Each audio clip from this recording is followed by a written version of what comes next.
नमस्कार दर्शक बंधु आपणकर जदि तुला राशि होइथाए तेबे एही कार्यक्रमटी आपणक पई बहुत अधिक गुरुत्वपूर्ण रहिछि कारण एही वीडियो रे आपणकर संपूर्ण मार्च एवं एप्रिल मासटी केमिति रहिबो कौन परिवर्तन आसिबो आपणक जीवन रे एवं जो ग्रह मानकर महा परिवर्तन होइछि ताहा आपणक पई की प्रकार प्रभाव पकाइबो एवं केउ क्षेत्र रे अधिक परिवर्तन आपण देखिबा पई जाउछंती एही वीडियो रे विस्तृत भाव रे आलोचना करिबा एवं ता सहित आपणकर राशि तुला हेले मध्य आपणक नक्षत्र अनुसार शुभ प्रभाव पड़िबो ना अशुभ प्रभाव पड़िबो ता मध्य जानिबा।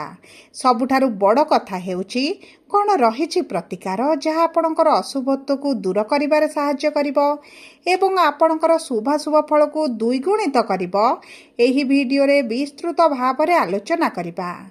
सेतिपई आपण आम सह जोड़ी होई रुहंतु। देखंतु एही फेब्रुआरी मासरे आपणकर 3टी दोष लागिथिला पापकर्त्री दोष ग्रहण दोष एवं अंगारक दोष जहाँ एही मार्च मासरे शेष हेबा पई जाउछि एवं आपणकर भाग्य वर्तमान आपणकर साथ देबा पई जाउछि। किछि आपणकर असंपूर्ण कार्य एही आगामी दिन गुड़िकरे संपूर्ण हेबा पई जाउछि एवं सबुठारु बड़ कथा हेउछि आपणकर किछि मनस्कामना बा अभिलाष एही मार्च किंबा एप्रिल मासरे पूर्ण हेबा पई जाउछि। तेबे देखंतु एही मार्च मासरे आपणकर केउ क्षेत्र रे शुभ परिवर्तन आसिबो केबेठारु परिवर्तन आसिबो एवं कोन परिवर्तन आसिबो एही वीडियो रे आपणको जणाइबी किंतु वीडियोटी आरंभ करिबा पूर्वरु जदि आपणकर भी तुला राशि होइथाए एवं आपण भी ईश्वर को आंतरिक भक्ति एवं विश्वास करंती तेबे वीडियोटी को लाइक करंतु कमेंट बॉक्स रे जय जगन्नाथ जय मां लक्ष्मी अवश्य लिखि दियंतु। ता सहित आम सह जोगाजोग करिबा पाई वीडियोर मध्य भाग रे एक व्हाट्सएप नंबर टिए दिया जाइछि जो नंबर साहाय्य आपण आम सह जोगाजोग करी निजर नूतन कुंडली प्रस्तुत करि परिबे कुंडली विश्लेषण कराई परिबे किंबा आपणकर चाकरी विवाह व्यवसाय प्रेम संपर्क शिक्षा स्वास्थ्य को नहीं किछि समस्या रहिछि ताहार सहजरे एवं स्वल्प मूल्य रे समाधान करि परिबे। सेतिपई आपण आम सह वीडियोर शेष पर्यंत जोड़ी होई रुहंतु एवं व्हाट्सएप नंबर माध्यम रे आम सह जोगाजोग करी खूब कम मूल्य रे आपणक समस्यार समाधान करंतु। एबे आसंतु कार्यक्रमटी को आग को बढ़ाइबा एवं जानिबा एही जे 3टी दोष आपणकर लागिथिला एवं जे दोष पई आपणकर आर्थिक समस्या बढ़िबा सहित स्वास्थ्यगत समस्या मध्य बढ़ी जाइथिला एवं विशेष भाव रे आपणकर जे ऋण करज आनिछंती ताहा सुझिबा पई चेष्टा करिबा समय रे आपणकर किछि अन्यत्र कार्य आसुची जे कारणरू आपणकर ऋण सुझि पारुनांती ऋणटी बढ़ी चलीथिला एवं परिवार रे खुशीर वातावरण रही नाही अर्थर समस्या सहित विभिन्न प्रकार कारण पई आपणक परिवार रो खुशी जेमिति दूरे जाइथिला आपण विद्यार्थी जदि होइछंती आपणक शिक्षा क्षेत्र रे द्वंद्व समस्या सफलता बा विफलता मिलिबो भय जे आपणक मन रे सृष्टि होइथिला एवं ता सहित चाकरी पई बारंबार चेष्टा करी जो निराशता देखुथिले विफलता देखुथिले एवं जो माने पूर्वरु चाकरी रे अछंती चाकरी रे समस्या बढ़ी जाइथिला आपणक शत्रु बढ़ी जाइथिले एवं आपणकर मानसिक दुश्चिंता जो बढ़ी जाइछि चाप भितर रहिथिले आपणक व्यवसाय रे पूर्व बळे आपण लाभ देखुनांती व्यवसाय लॉस हेउची बुडिला बळी लागुची आपणकर प्रेम जीवन हेउ बा दाम्पत्य जीवन हेउ छोट कथा को नहीं जो समस्या रही कलह रहुची दूरता बढ़ी एवं जो कारणरू आपणक मानसिक स्वास्थ्य सहित आपणकर शारीरिक स्वास्थ्य मध्य प्रभावित हेउथिला से सब समस्या गुड़िक आपणकर दूर हेबा पई जाउची एवं एही मार्च मास परठारू आपणक जीवन रे बहुत गुड़िए क्षेत्र रे आपण शुभ परिवर्तन देखिबा पई जाउछंती। तेबे आसंतु जानिबा नक्षत्र अनुसार केउ क्षेत्र रे की प्रकार शुभ परिवर्तन आसिबो। तेबे देखंतु तुला राशि 3टी नक्षत्र रहिछि चित्रा तुला, स्वाति तुला एवं विशाखा तुला। तेबे सर्वप्रथमे जानिबा चित्रा तुला राशि बा 14/7 तुला राशि व्यक्ति विशेषकर आगामी दिन गुड़िक किभଳି कटिबा पाई जाउछि। देखंतु आपणकर नक्षत्राधिपति होउछन्ति मंगल एवं मंगल विराजमान करिसन्ति पंचम भावरे एवं मित्रंकर गृहरे। तेणुकरी आपणकर भाग्याधिपति गुरु आपणक भाग्यर गृहरे थिबारु भाग्य देव आपणकर साथ।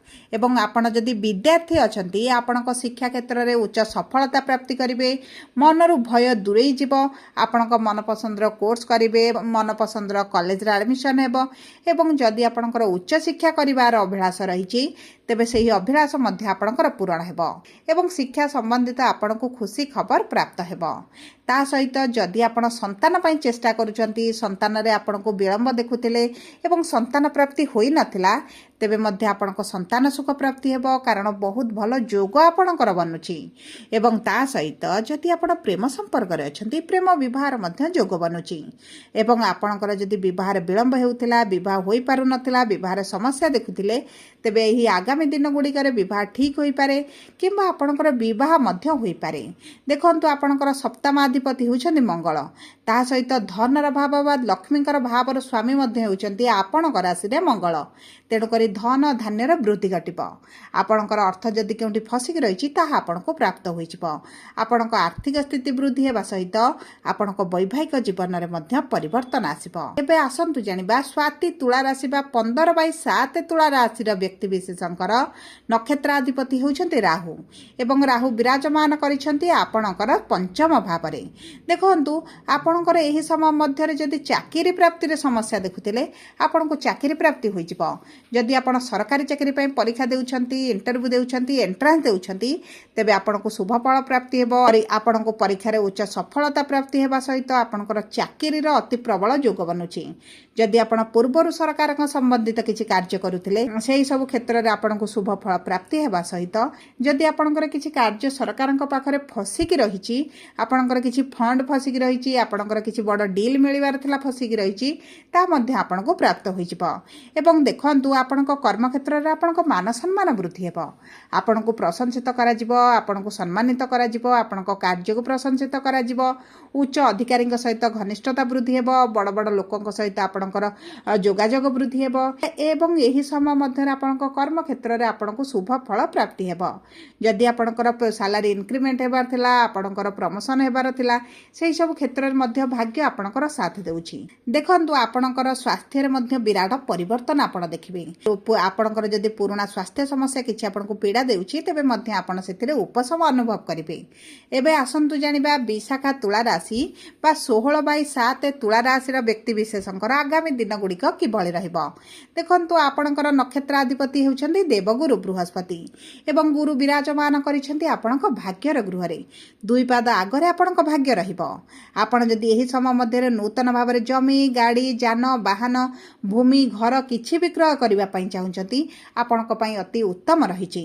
आपणक विवाह पई प्रबल जोग बनाउछन्ति, आपणकर संतान प्राप्तिर उत्तम समय रहिछि एवं आपणक संतानक पई जदि आपण चिंतित रहिचन्ति सेतेबे आपणकर चिंता करिवार कोनोसी आवश्यकता नाही, कारण आपणक संतानक भाग्य तांक साथ देबो एवं संतानक माध्यम रे आपण मध्य धन लाभ करिवे। पैतृक संपत्ति को नेगी जदि आपणकर किछि समस्या रहितला तेबे आपणको सेही संपत्ति प्राप्त होइजिबो, आपणक प्राप्य आपणको प्राप्त हेबो। कौनसी अचानक स्रोतर आपको धन लाभ हो पारे।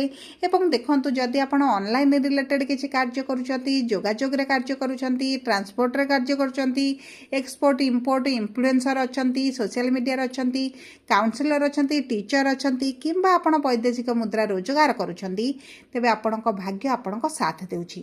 आपणक परिश्रम वृद्धि हेबा सत्य किंतु आपणकर रोजगार रे मध्य वृद्धि घटिबो। आपण एक्स्ट्रा इनकम करिवे, एक्स्ट्रा रोजगार करिवे एवं नूतन भाव रे जदि व्यवसाय आरंभ करबा पई चाहुचंती एवं इन्वेस्टर मिलुनाती, अर्थर अभाव रहउची, आपणक ऊपर मिथ्या एलिगेशन लागिची, जे कारण रे आपण आरंभ करि पारु नथिले तेबे सेही सब बाधा सेही सब समस्या गुड़िक दूर हो जिवो। एवं आपण जदि एही समय मध्य रे किछिटा नूतन भाव रे आरंभ करंती तेबे आपणक शुभ फल प्राप्ति हेबो। सब परे आपणकर अशुभत्व को दूर करबा पई, शुभाशुभ फल को द्विगुणित करबा पई आपण प्रतिदिन हनुमान चालीसा पाठ करंतु। ता सहित आपण कुकुर मानकु किछि खाद्य खाइबा पई दियंतु ଏବଂ ଗୋମାତାଙ୍କର ସେବା କରନ୍ତୁ। ଗୁରୁବାର ଦିନ ପାଣିରେ କିଛିଟା ହଳଦୀ ମିଶାଇ ସ୍ନାନ କରନ୍ତୁ ଏବଂ ଗୁରୁବାର ଦିନ ହଳଦୀ ରଙ୍ଗର ଖେଚୋଡ଼ି ବନାଇ ଛୋଟ ପିଲାମାନଙ୍କ ମଧ୍ୟରେ ବାଣ୍ଟି ଦିଅନ୍ତୁ। ଏବଂ ସବୁଠାରୁ ବଡ଼ କଥା ହେଉଛି ପ୍ରାତଃ ସମୟରେ ସୂର୍ଯ୍ୟଙ୍କୁ ଜଳ ଅର୍ପଣ କରନ୍ତୁ। ଆଦିତ୍ୟ ହୃଦୟ ସ୍ରୋତ ପାଠ କରନ୍ତୁ। ଆପଣଙ୍କ ପାଇଁ ଶୁଭଦାୟକ ରହିବ। ଯଦି ଆପଣଙ୍କର ତୁଳା ରାଶି ହୋଇଥାଏ, ଭିଡ଼ିଓଟି କିଭଳି ଲାଗିଲା କମେଣ୍ଟ ବକ୍ସରେ ଲେଖି ଜଣାନ୍ତୁ। ଯଦି ପ୍ରଥମ ଥର ଆମ ଚ୍ୟାନେଲକୁ ଆସିଛନ୍ତି, ଚ୍ୟାନେଲଟିକୁ ସବସ୍କ୍ରାଇବ୍ କରନ୍ତୁ। ଧନ୍ୟବାଦ।